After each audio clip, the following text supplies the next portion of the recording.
Happy Monday, sixth graders. I'm going to take just a moment today to review back over the main topics that I want you to take from last week's activities.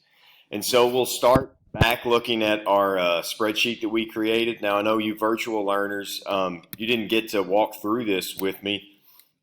So I'm going to take a moment to walk through it again.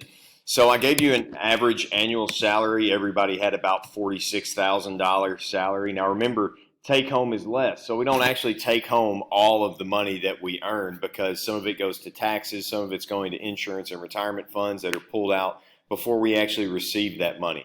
So this would be the money that we're actually receiving out of the amount we earn, and then we have the monthly take home. This would be a paycheck that's deposited. So that's pretty solid money, but I drew 46,000 off of the average annual salary. And so then I went through and found these just based on payments that I've made throughout my life, and then also doing a little bit of Google research on how much these things would cost for an individual person. And so these numbers that you found, obviously they varied, right? Because the price of a car depends on which type of car you get. The price of rent or mortgage depends on how big of an apartment or how big of a house you purchased. So don't worry if your numbers didn't look a lot like these. But what I came up with was I had somewhere like $1,200 left after paying for all my needs. Now remember, other than say cable and streaming services, we really didn't put anything that we wanted to do in here. This is just the stuff we have to do to survive and provide for our living. So that $1,200, while it looks like a lot, we're going to go through that really quickly whenever we start to eat out, we start to buy things we want, maybe go on vacations or other purchases that we have. But I did want to give you a little bit of an idea of what if, because some of our jobs that we were looking at paid closer to $36,000. So if we were to drop that total amount, now we're only left with about $535 a month. Now remember, what if we have any other type of bill in here? We're going to move through $535 extra dollars really quickly. We're not going to have much left over. Now, does that mean if you're making $36,000 a year, you won't survive? No, absolutely. And there's things we could do to drop this, but I kind of wanted to just help you wrap your brain around if I'm making $36,000 a year, if that's the type of job that I'm going after, I'm not going to have a lot of wiggle room in my budget, and I'm probably going to want more money. So just to kind of make you think about how much money's left over, what if I had a student loan payment that I had to make? Maybe I borrowed money to go to college, and now I've got another bill in here that I have to pay. That $535 is gone really quickly. So just to kind of help you understand how much money we make per year, because sometimes, being in sixth grade, you guys probably don't have a concept of how quickly we can go through $36,000 or $46,000. So just kind of wanted to give you that frame of reference.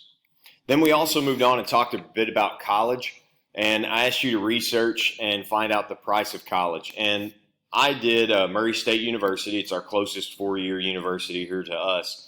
And there's two numbers you'll find. If you reside in the state of Kentucky, then Murray State University is only going to cost you about $9,000 per year. Now I say only, that's still a lot of money, right? You're looking at almost $40,000 for your four-year degree.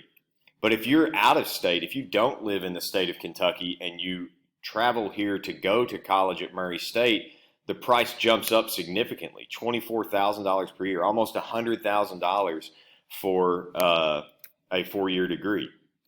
So if we think about that, a lot of us are already, we're starting to dream about colleges outside of the state of Kentucky, which is great.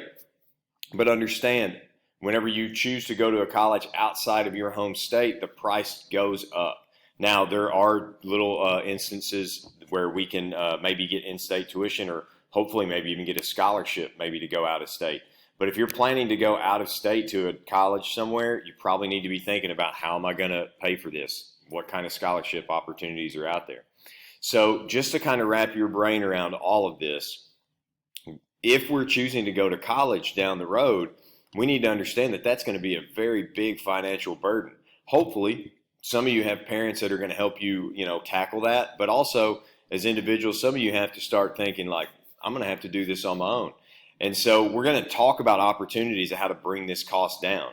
Because remember, if we're making this much money, 46,000, and we've got a little bit left over, that little bit left over is going to have to pay for a lot of this college if we're doing it on our own. As we go into the opportunities that we're going to talk about in the next week about ways to maybe get some of this price down or maybe even find ways to get college free, I want you to keep in mind why we're talking about these opportunities. We're talking about them because the price of college is extremely high. And we want to be able to get out, and we want more of this $1,200 that's left over in our salary. We want that to go to us so we can do fun things with it, not pay it back to the college that we borrowed a lot of money from. So just to kind of hit the high points, give you an understanding of how much money we're bringing in, and then also about how much it costs to actually go to college for a year. It's real expensive.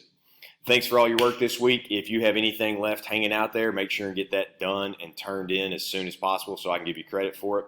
And I will talk to you guys later. Don't forget to click turn in on this assignment. See you.